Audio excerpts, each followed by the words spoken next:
નમસ્કાર મિત્રો, દેશ અને દુનિયાના તાજા સમાચારમાં તમારું સ્વાગત છે। આજના તમામ સમાચાર વિસ્તારમાં જોઈએ તે પહેલા વિડીયોને એક લાઇક કરી દેજો અને જો તમે ચેનલ પર નવા છો તો ચેનલને ચોક્કસથી સબસ્ક્રાઇબ કરી લેજો અને બાજુમાં રહેલ બેલ આઇકોન પણ દબાવી દેજો જેથી તમને દરરોજના તાજા સમાચાર મળી રહે। મિત્રો સૌપ્રથમના સમાચાર આવી રહ્યા છે। કાયમી શિક્ષકોને લઈ મુખ્યમંત્રી ભૂપેન્દ્ર પટેલની અધ્યક્ષતામાં ગઈકાલે ગાંધીનગર ખાતે મળેલી કેબિનેટ બેઠકમાં થયેલ ચર્ચા સંદર્ભે પ્રવક્તા મંત્રી ઋષિકેશ પટેલે જણાવ્યું હતું કે રાજ્યની માધ્યમિક અને ઉચ્ચ માધ્યમિક સરકારી અને ગ્રાન્ટ ઇન એડ શાળાઓમાં આગામી 3 મહિનામાં 7,500 જેટલા શિક્ષકોની કાયમી ભરતી કરાશે। રાજ્યની ગ્રાન્ટ ઇન એડ શાળાઓમાં ટેટ સેકન્ડરી અને ટેટ હાઈ સેકન્ડરી પાસ ઉમેદવારોની યોગ્યતાના આધારે કસોટી પ્રમાણે કાયમી ભરતી કરાશે। તેમણે વધુમાં કહ્યું હતું કે ટેટ 1 અને ટેટ 2 ઉમેદવારો પણ ભરતી પ્રક્રિયા ટૂંક સમયમાં હાથ ધરવામાં આવશે। ત્યાર પછી અગત્યના સમાચાર ખેડૂતોના હિતમાં ગુજરાત સરકારનો મોટો નિર્ણય। ગઈકાલે યોજાયેલ કેબિનેટ બેઠકમાં સિંચાઈ તેમજ પીવાના પાણીના મુદ્દે ચર્ચા કરવામાં આવી હતી। ત્યારબાદ મોટો નિર્ણય લેવાયો છે, જે મુજબ સૌરાષ્ટ્ર મધ્ય ગુજરાતના વિસ્તારોમાં પીવાના પાણીનો પ્રાધાન્ય અપાય તો સૌરાષ્ટ્રના સૌની યોજનામાંથી પાણી અપાશે। આ તરફ પીવા ઉપરાંત સિંચાઈ માટે પાણી અપાશે। આ સાથે જ ઉત્તર ગુજરાતના સુજલામ સુફલામ યોજનામાંથી પણ સિંચાઈ માટે પાણી અપાશે। ત્યારબાદ અગત્યના સમાચાર મોદી સરકારનો મોટો નિર્ણય। કેન્દ્રીય માહિતી અને પ્રસારણ મંત્રી અશ્વિની વૈષ્ણવે કહ્યું છે કે આજે કેબિનેટ બેઠકમાં ખેડૂતોના કલ્યાણ માટે ખૂબ જ મહત્વનો નિર્ણય લેવાયો છે।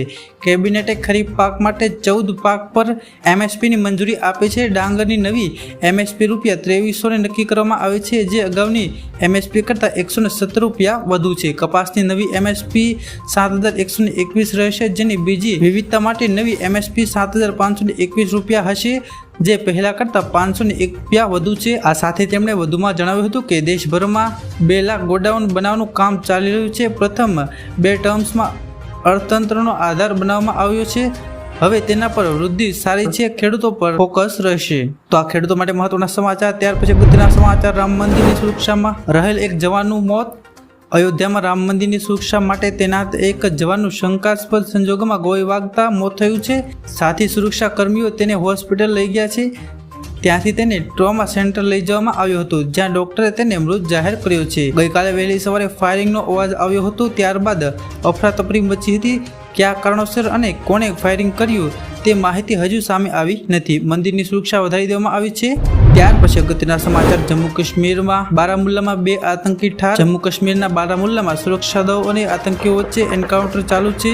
આ દરમિયાન સુરક્ષા દળોએ 2 આતંકીઓને ઠાર કર્યા છે। આ અથડામણમાં સેના અને પોલીસનો એક જવાન પણ ઘાયલ થયો છે અને તેમને હોસ્પિટલ ખસેડવામાં આવ્યો છે। ત્યાર પછી અગત્યના સમાચાર। સ્કૂલ વાહનોની હડતાલ પૂરી। 2 દિવસથી ચાલતી સ્કૂલ વાહનોની હડતાલનો સુખદ અંત આવ્યું છે। અમદાવાદમાં આરટીઓ કચેરીમાં સ્કૂલ વર્ધી એસોસિએશન અને અધિકારીઓની બેઠક મળી હતી। એસોસિએશન દ્વારા ફિટનેસ સર્ટિફિકેટ, વાહનો પાર્સિંગ અને પરમિશન માટે 3 મહિનાની મુદત માંગી છે। ચર્ચાને અંતે હડતાલ પૂર્ણ કરવાનો નિર્ણય લેવામાં આવ્યો છે। આરટીઓ અધિકારી જે પટેલ સાથે બેઠક બાદ હડતાલ સમેટવામાં આવી છે। આ સમાચારથી વાલીઓને મોટી રાહત મળશે। ત્યાર પછી અગત્યના સમાચાર। ટ્રેન દુર્ઘટના 4 રાતથી ડ્રાઈવર સૂતો નહોતો તેવા સમાચાર મળી રહ્યા છે। પશ્ચિમ બંગાળના ન્યૂ જલપાઈગુડીમાં ટ્રેન દુર્ઘટના અંગે રેલવે બોર્ડે કહ્યું છે કે માલગાડીના લોકો પાયલોટની ભૂલને કારણે આ દુર્ઘટના બની હતી। તો ઓલ ઇન્ડિયા રનિંગ લોકો સ્ટાફ એસોસિએશનનું કહેવું છે કે રંગપાની સ્ટેશનના માસ્ટરે સમય પહેલા માલગાડી રવાના કરી હતી, જેની તપાસ થવી જોઈએ। આ સિવાય એવી પણ વાત બહાર આવી છે કે માલગાડીનો ડ્રાઈવર 4 રાતથી સૂતો નહોતો, જ્યારે વધુમાં વધુ 2 સળંગ ડ્યુટીનો નિયમ છે। ત્યાર પછી અગત્યના સમાચાર। ગુજરાતમાં ચોમાસાની ગતિવિધિ। ગુજરાતમાં આગામી 7 દિવસ વરસાદ રહેવાની આગાહી હવામાન વિભાગે કરી છે, જેમાં ડાંગ, તાપી, સુરત, ભરૂચ, નર્મદા, દીવ, દમણ, દાદરા નગર હવેલી સહિત વરસાદ રહેવાનું જણાવ્યું છે। આ સાથે જ ઉત્તર ગુજરાત અને સૌરાષ્ટ્રમાં પણ વરસાદ રહેશે। ગીર સોમનાથ, મોરબી, દ્વારકા, ભાવનગર, બનાસકાંઠા, ડીસા, અરવલ્લી, મોડાસા સહિત વરસાદ રહેશે।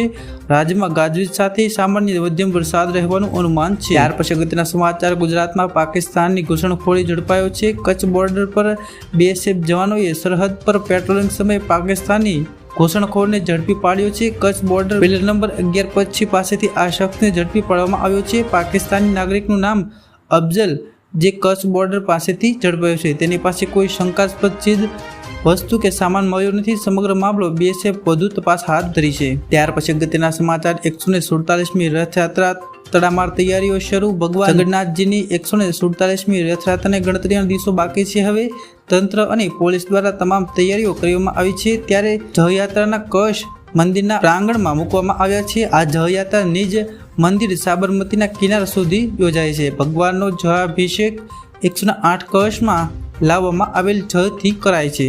ત્યાર પછી અગત્યના સમાચાર. પીએમ મોદીએ નાલંદા યુનિવર્સિટીનું ઉદ્ઘાટન કર્યું. પીએમ મોદીએ બિહારના રાજગીરમાં નાલંદા યુનિવર્સિટીના નવા કેમ્પનું ઉદ્ઘાટન કર્યું છે. આ પ્રસંગે વિદેશ મંત્રી એસ જયશંકર, 17 દેશના રાજદૂત તેમજ બિહારના સીએમ નીતિશ કુમાર અને ગવર્નર ઉપસ્થિત હતા. નાલંદા યુનિવર્સિટીના પુનઃનિર્માણ સાથે જ મિસાઇલમેન અબ્દુલ કલામનું સપનું સાકાર થયું છે. એક સમયે વિશ્વની સૌથી પ્રાચીન અને મોટી યુનિવર્સિટીમાંથી એક એવી નાલંદા પુનઃનિર્માણની ઇતિહાસ રચ્યો છે. ત્યાર પછી અગત્યના સમાચાર. બાલાજી વેફરમાંથી નીકળ્યો તળેલો દેડકો. બાલાજી વેફર ખાતા હોય તો આ સમાચાર તમારે જાણવા જેવા છે. બાલાજી વેફરના પેકેટમાંથી તળેલા દેડકો નીકળ્યો હોવાનો મામલો સામે આવ્યો છે. જેમાં જામનગરમાં એક શખ્સે દુકાન પરથી બાલાજી ક્રંચ વેફર ખરીદી હતી, જેમાંથી તળેલ દેડકો નીકળ્યો છે અને ફરિયાદો ઉઠી છે. બાલાજી કંપની તરફથી સંતોષકારક જવાબ ન મળતા ખરીદનારે ગ્રાહક સુરક્ષાના જવાનું જણાવ્યું હતું. બીજી તરફ વેફર્સને પડીકા ફૂડ વિભાગ દ્વારા સીલ કરવામાં આવ્યું છે. ત્યાર પછી અગત્યના સમાચાર. પાવાગઢમાં મૂર્તિનો પુનઃ સ્થાપિત કરાય છે. પાવાગઢમાં જૈન તીર્થકરોને હટાવી દેવામાં આવેલી મૂર્તિ ફરી સ્થાપિત કરવામાં આવી છે. પ્રતિમાઓને પુનઃ સ્થાપન કરવા માટે નિષ્ણાંતોનો કારીગરોની મદદ લેવામાં આવી છે. જિલ્લા કલેક્ટરે મૂર્તિઓ સ્થાપિત કરવાની ખાતરીમાં 2000નો હપ્તો મોકલ્યો. ત્રીજી વાર પીએમ બન્યા પછી આજે પહેલીવાર મોદી વારાણસી પહોંચ્યા હતા અને મહેંદીપુરમાં સીએમ યોગી અને કૃષિ મંત્રી શિવરાજસિંહ ચૌહાણે તેમનું સ્વાગત કર્યું હતું. પીએમ મોદી અહીં ખેડૂતોના ખાતામાં કિસાન સન્માન નિધિનો 17મો હપ્તો જાહેર કર્યો છે. 17મા હપ્તાના 20,000 કરોડ રૂપિયા ખેડૂતોના ખાતામાં ટ્રાન્સફર કર્યા છે. પીએમ મોદીએ ડિજિટલ કિસાન નિધિ કાર્ડ લોન્ચ કર્યું છે. હવે પછી પીએમ કાશીના કોતવાલ મહાકાલના દર્શન કરશે, ત્યારબાદ ગંગા આરતી પણ કરશે. ત્યાર પછી અગત્યના સમાચાર. ટ્રેન દુર્ઘટના અંગે મોટો ખુલાસો સામે આવ્યો છે. રાણીપત્ર રેલવે સ્ટેશન અને છત્તરહાટ જંકશન વચ્ચેના સિગ્નલમાં સવારે 5:50 ખામી હતી, જેથી લોકોને પાયલટને તમામ રેડ સિગ્નલો પાર કરવા માટે TA-912 નામની લેખિત નોંધ એટલે કે ફોર્મ આપવામાં આવી હતી. આ ફોર્મ બંને ટ્રેનોને આપવામાં આવ્યું હતું અને ટ્રેનને 15 કિલોમીટરની ઝડપે ચાલવા માટે સૂચના આપવામાં આવી હતી, પરંતુ માલગાડીના ડ્રાઈવરે તેની અવગણના કરી હતી, જેના કારણે એક અકસ્માત થયો છે. ત્યાર પછી અગત્યના સમાચાર. ટાટ પાસ ઉમેદવારોના ગાંધીનગરમાં ધરણા. ટાટ પાસ ઉમેદવારોની લાંબા સમયથી એક જ માંગણી છે કે કાયમી શિક્ષણની ભરતી કરવામાં આવે, જેને લઈ આજે ગાંધીનગર ખાતે ટાટ પાસ ઉમેદવારો ધરણા પર ઉતર્યા છે. સરકારને રજૂઆત કરવા માટે ઉમેદવારો વિરોધ સાથે ધરણા પ્રદર્શન કર્યું હતું. જોકે પોલીસ અને ઉમેદવારો વચ્ચે ઝપાઝપીના દ્રશ્યો જોવા મળ્યા છે. ઉમેદવારોને ટેંગાટોઈ કરીને લઈ જવાના દ્રશ્યો સામે આવ્યા છે. પોતાના હક માટે લડતા ઉમેદવારો સાથે આ કેવો વ્યવહાર થઈ રહ્યો છે. ત્યાર પછી અગત્યના સમાચાર. ડાંગમાં ધોધમાર વરસાદ. વાતાવરણમાં ઠંડક પ્રસરી છે. ગુજરાતના ચેરાપુંજી તરીકે જાણીતા ડાંગમાં મેઘો મન મૂકીને વરસી રહ્યો છે. ડાંગ જિલ્લામાં ગાજવીજ સાથે ધોધમાર વરસાદ થતા ધરતીપુત્રો અને ખેડૂતોને હાશકારો થયો છે અને અસહ્ય ગરમીમાંથી સહન કરી રહેલા લોકોને ઠંડક થતા રાહત પણ મળી છે.